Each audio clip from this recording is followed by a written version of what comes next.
క్రీస్తునందు ప్రియులకు మీ అందరికీ హృదయపూర్వక వందనాలు చెప్తూ ఈరోజు వాక్య వర్తమానంలో ప్రియులారా, దినం దేవుణ్ణి ప్రార్థిస్తున్నారా? ఆయన పాదాల చెంత నుండి మీరు మొరపెడుతున్నారా? దేవుడు మీ పక్షమున్న కార్యము చేయడానికి సిద్ధంగా ఉన్నాడు. మొదటిగా నువ్వు నీ హృదయం, నీ మనస్సు, నీ ఆలోచనలు, నీ యొక్క క్రియా తలంపులన్నీ ఆయన ఎదుటను ఉంచినప్పుడు దేవుడు నీ పక్షమున ఎన్నో మహా ఆశ్చర్య అద్భుత కార్యములు ఆయన చేస్తాడని వాక్య వర్తమానం సెలవిస్తుంది. దేవుడు ఆది అందు వాక్యం ఉండను, వాక్యం దేవునితో ఉండను, వాక్యం దేవుడై ఉండనని వాక్య వర్తమానం సెలవిస్తుంది. వాక్యమే ఆయననే వాక్యం. ఇక్కడ వాక్య వర్తమానం ఏం సెలవిస్తుందంటే, నువ్వు శ్రమలలో పుటము వేయబడినప్పుడు దేవుని కృప సమృద్ధిగా నీ ఎడల ఉంటుంది. ఒక శ్రమ వస్తేనే తప్ప నువ్వు ఒక అనుభూతిని పొందలేవు. ఒక శ్రమ వస్తే తప్ప నువ్వు ఒక మంచి అనుభవాన్ని పొందలేవు.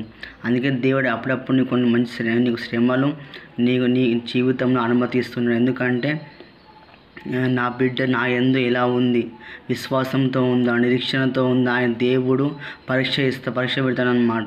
ఆ పరీక్షలను విజయం సాధించి ఆ రోజు యోబు విషయంలో దేవుడు పరీక్ష పెట్టిండు యోబుకి.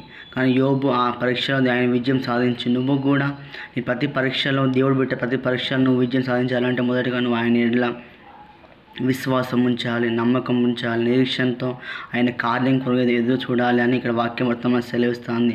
అనేక భక్తులు కూడా తమ విశ్వాసం అనే యాత్ర వాళ్ళు ఎప్పుడూ ఓడిపోలేదు, వాళ్ళు వెనక్కి వెళ్ళలేదు. కానీ ఆ విశ్వాసం కర్తవ్యం కొనసాగించి యేసు వైపు చూస్తూ వాళ్ళు ఒక పరుగు పందంలో వాళ్ళు ముందుకు నడిచారు తప్ప, ముందుకు పరిగెత్తారు తప్ప వాళ్ళు వెనుక వెళ్ళిపోలేదు.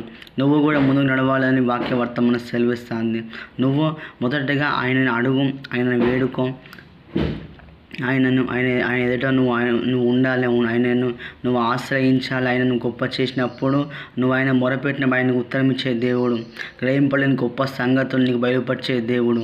కుటుంబంలో శాంతి సమాధానం లేక బాధపడుతున్నావు, కుటుంబంలో నెమ్మది లేక బాధపడుతున్నావు, కుటుంబంలో ఆర్థికంగా డబ్బులు ఏం లేక బాధపడుతున్నావు, ఇల్లు సమస్యలు అండ్ అప్పుల సమస్యలతో, ఇంట్లో వివాహం జరగని సమస్యల్లో బాధపడుతున్నావు, పిల్లలు లేని సమస్యలో బాధపడుతున్నావు. అన్నిటికీ ఒకటి జవాబు, ప్రార్థనతో మాత్రమే ఇవన్నీ సమస్యలన్నీ వెళ్ళిపోతాయని నేను వాక్యం సెలవిస్తాను. దేవుడు నీ ప్రతి సమస్యని ఆయనని ఆ సమస్య తీర్చడానికి ఆయన ఉన్నాడు. మొదటిగా నువ్వు ఆయనకి సమీపంగా ఉండు, ఆయన అడగాలి. నువ్వు ఆయన అడిగినప్పుడు దేవుని పక్షమును ఎన్నో కార్యములు చేస్తాడానికి వాక్య వర్తమానం సెలవిస్తుంది. ఆ వాక్యమైన దేవుడు నీ పక్షమును ఎన్నో కార్యములు చేస్తాడు. అనేక భక్తులకు కూడా ఎన్నో కార్యములు చేశాడు. వాళ్ళ యొక్క విశ్వాసం అక్కడ రుజువుపరచబడింది. మీరు కూడా మీ విశ్వాసాన్ని మీరు కోల్పోకుండా ఆయన ఎడల మీ నమ్మకంతో, నిరీక్షణతో ఆయన చూసినప్పుడు దేవుడు నీ పక్షమున ఎన్నో ఆశ్చర్య కార్యములు చేస్తాడని వాక్యం వర్తమానం సెలవిస్తాను. నువ్వు అప్పిచ్చేవని ఉంటావు అని అప్పు చేయమని వాక్యం సెలవిస్తాను. ఆయన మాట వింటే దేవుడు నీ పక్షమున ఎన్నో కార్యములు చేస్తాడు. గర్భఫలం నింపే గర్భఫలం దేవుడు ఇస్తాడు. గర్భఫలం ఏవో ఇచ్చా అనుకున్న కుమారుడు ఏవో స్వాస్థ్యం, అస్వాస్థ్యమైన కుమార్తెడు మీకు పక్షం ఇస్తాడు. వివాహం కానీ ఆ యవన పిల్లలకు వివాహం జరిగిస్తాడు.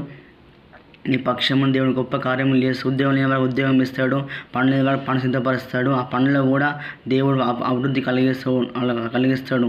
30 అంతలుగా 60 అంతలుగా 100 పనులు అభివృద్ధి పొందించి దేవుడిని ఒక ఉన్నతమైన స్థానంలో పెడతానికి వాక్య వర్తమానం సెలవిస్తాను. మొదటిగా నువ్వు ఆయన మాట విన్నప్పుడు దేవుడు ఎన్ని కార్యములు నీ పక్షమును చేస్తాడని ఇక్కడ వాక్య వర్తమానం సెలవిస్తాను. మొరపెట్టాలి, నువ్వు దేవుని అడగాలి. అడుగుతా తప్ప ఆయన ఏం చేయలేడు, అడగపోతే ఆయన ఏం చేయలేడు.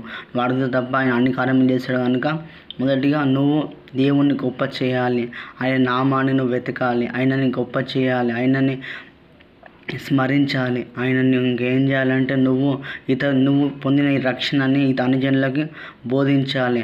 నీకు తెలిసిన వాక్యం, నీకు వచ్చిన వాక్యం, దైవజనులు, భక్తులు, అపోస్తులు, ఎంతోమంది భక్తులు వాక్యం చెప్పిన వాక్యాన్ని హృదయంలో ఆ వాక్యాన్ని భద్రపరచుకొని అన్ని జనుల ఎదుట ఒక విత్తనం విసిరాలి. నువ్వు వాక్యం అనే విత్తనం విసిరినప్పుడు ఆ వాక్యం వాళ్ళ గుండె లోతులకు వెళ్ళి ఆ వాక్యం ఫలిస్తుందని ఏదైనా వాక్యం సెలవిస్తుంది. అంత్యకాలంలో ఆయన తెలుసుకుంటారు. అనేకులు ఆయన రక్షణ మార్గంలో వస్తారని యెషయా గ్రంథంలో ఉన్నది.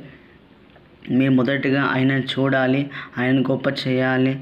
ఆయన నామాన్ని వెతికినప్పుడే దేవుని మీ పక్షంలో ఎన్నో మహా ఆశ్చర్య కార్యములు చేస్తాడని ఇక్కడ వాక్యవార్త మనకు సెలవిస్తుంది. ఈ చిన్న వాక్యం మీ హృదయంలో ఫలింపచేయబడును గాక.